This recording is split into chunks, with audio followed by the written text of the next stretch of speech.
Hello everyone, welcome back to another video here at Eat Sleep Reef.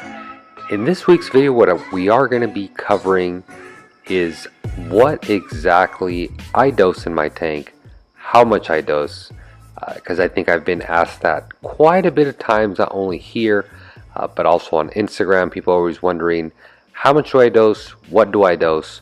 And in this video, we are going to be covering that. Believe it or not, this video really wasn't even planned. The reason I was doing it is because I'm actually shutting down my whole two-part dosing with the automatic dosers. The calcium reactor was put online today. Believe it or not, it's been running for about 6-7 hours. So far I'm enjoying it, I'm tuning it. So I was like, if I don't get this video done today, you guys are never going to be able to see the dosing setup I have, and I'm probably going to forget exactly how many milliliters I'm dosing. So in this video, we're going to jump right to it. Hopefully you guys learned something. One disclaimer I do want to give, guys: the values I'm giving you in this video are for my specific tank, my specific coral consumption as far as alkalinity, calcium, magnesium, as well as trace elements. So I don't want you guys to go home and start dosing the values I'm dosing. This video is really not intended to do that. Of course, if your tank is consuming what mine is consuming, and that's kind of the levels it needs to keep up with as far as the dosing elements, by all means go ahead and do that. But stick to your regimen. If you are going to make changes, either lower your alk, increase your alk, calcium, magnesium, whatever variable, do it over time, guys. Anytime I make a change in my tank, I like to do it over 2 to 3 weeks. Don't do any sudden changes, because the last thing I want you to do, go off this video, try to follow my numbers, and pretty much your tank gets pretty upset. So with that disclaimer out of the way, let's jump right to it. Kind of running down to everything that is dosed in this tank, as well as brand, just for you guys wondering. I do, for two-part dosing, that's calcium, alkalinity, and magnesium. I do the BRS, the bulk stuff. I order that in a powdered form, mix it with RO water. I mix about a gallon at a time, so it generally lasts me about 7-8 months, based off my excuse me, my current regimen. Very simple, very straightforward to mix it. Again, I just need RO water, kind of mix it for about, I think, 30 seconds to a minute once it fully dissolves. After that, let it rest for about 12 hours, and you're ready to start using it. And again, this is only done probably in my tank, again, based off my consumption, about once every year, or actually, yeah, it's about once a year. Now that I'm thinking about it lately, as my consumption has gone up, it's actually been about every 4 to 5 months. So it's very close to once a year. Another thing that I do dose in my tank is trace elements. So for you guys wondering, in my tank I do very little to no water changes. So it's very important that I take care of the trace elements, because typically in a water change you have trace elements in there. The fact that I don't do very many of them means I need to supplement the tank with trace elements. So for that, I am using Red Sea coral colors, both A, B, C, and D. I've actually had great results with it, so I figured if it's something that's working, why even mess with it, right? I've done a few ICP tests, I think about 2 of them, and it's been great. I'm not over, I don't notice any certain level too high, too low. It's just the amount of these trace elements that I'm dosing seems to be maintaining the tank. Kind of a kicker to trace elements, they're very, very hard to test. Some of them you can't even test. I think iron you can. There's a few others that can be tested, but they're very difficult. Generally in your tank you don't want to be adding anything you can't test for. That's generally the rule of thumb. But Red Sea has come up with kind of a solution and found out that corals consume all these elements in equal parts based off calcium. So I don't want to go in full detail of that. But in a nutshell, these trace elements are, you dose them based off your calcium consumption. So it's very, very easy the way it has been done, figured out by Red Sea. So that's kind of the reasons I do it.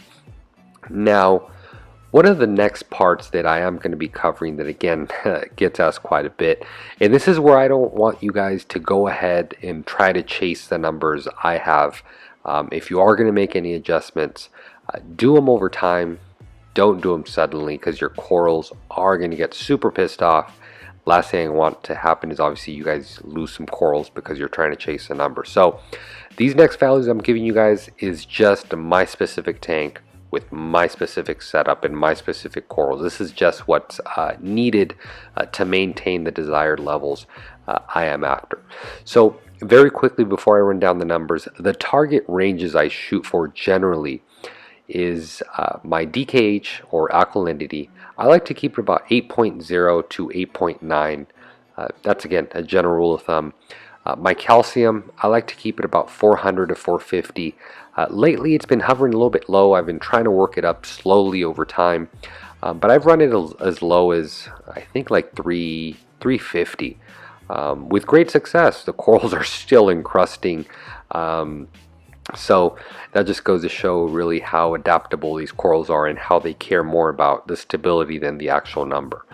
For magnesium, about 1400. I've run it as high as 1500 sometimes, and I've run it as low as 1300. But 1400 seems to be a pretty good target range that I like to shoot for. For the trace elements, guys, I don't know the values of them. Again, they're very, very difficult to test with hobby grade test kits. So I don't know the values of them.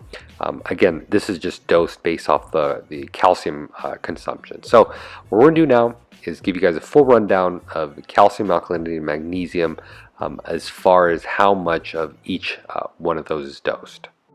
Before we do get into what exactly the values are, I just want to show you guys here my setup. So this top one here controls my alkalinity, followed by the calcium, and lastly the magnesium. Now one thing I have done to these this doser setup here, I've converted all the lines to RO lines. So I have a video on how to do this. It's all RO fittings.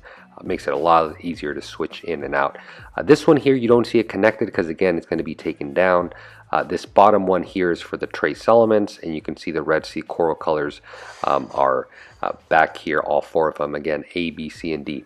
A very important part to any doser, I think, guys, is your check valves. So for the check valves, you can see them here.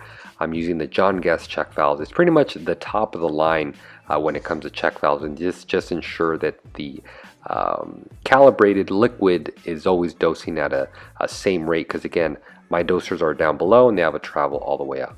For the containers, I use a coral box, three little tub container.